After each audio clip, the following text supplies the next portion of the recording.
That's what I've done, and that's what I do. Little bit about the future. The One Valley, One Vision is the future. I really want Santa Clarita to be a place we can love to live in 20 years. And I got news for you. The way that One Valley, One Vision is written and the way it's going down, this is going to be a terrible place to live. Yeah. You're all going to want to move. You all probably will, if you have the wherewithal. Unless you were at the point where you never leave your house. Because the One Valley, One Vision creates a gridlock of traffic. It's right in the plan. Okay, it's right in the plan that talks about how right now we target it. There's A, B, C, D, E, F. It's like a grade system for the major roads and intersections. The county requires that the city report that.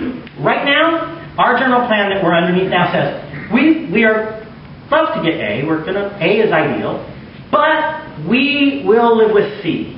A, by the way, is you drive up to the light changes, you go through. You never have to wait for the light to change twice. And on the road, you're traveling the posted speed limit. That's A. And it gets progressively worse until you get to F, which is complete failure, utter failure, total gridlock. Very similar to it is in the San Fernando Valley, if you've ever been there in the afternoon on some of the major cross streets. It is a nightmare. Sometimes you'll sit there for 12 light signals to go like 4 or 5 car lengths. I'm not kidding. Okay, if you've ever been there, you're like shaking your head. That's F. So they're saying C now is what we have now. And in urban areas, not desirable, but D would be okay. Do you know what the new One Valley, One Vision target is? All areas will be E. This is in black and white. This is part of the plan. The reason is because they want to put another 250,000 people in our valley and not build enough road lanes to accommodate all of them. This is to say nothing about the issues of other infrastructure issues, such as water. Okay? And the water thing is pretty simple. Again, the water thing is that we get a bunch of our water that we buy from somewhere else. We get a bunch of water from the aquifer underneath our feet. They say there's enough water for us, and they say there's enough water for this one, and that one, and this one, and that one, and then they say to us, we need to conserve because there's a drought. Which says to me that they're not delivering enough water. Now, if they have to buy the water, and they are guaranteed to source the water, fine. But they need to make sure that when 20 years from now, or before they even build the next 1,000 houses, that they have enough water to supply them so that we can have this lifestyle. And the only way you do that is for careful planning. Okay? You look at the infrastructure, and Diane's shaking her because she knows, because she fights this battle every day.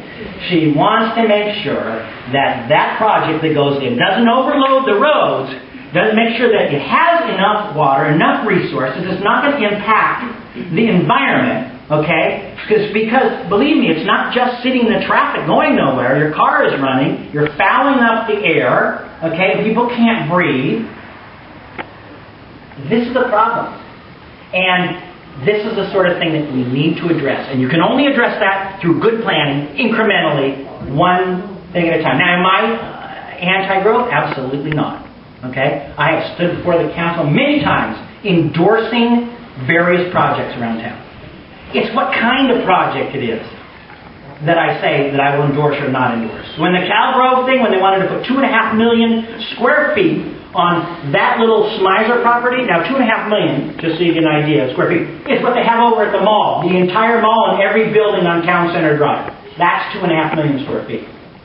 Okay? You put that on a size 1/10, okay, approximately, then that whole area over there. That is a problem. Okay? Yeah, and there's a million other things that Bill and Ned can tell you about.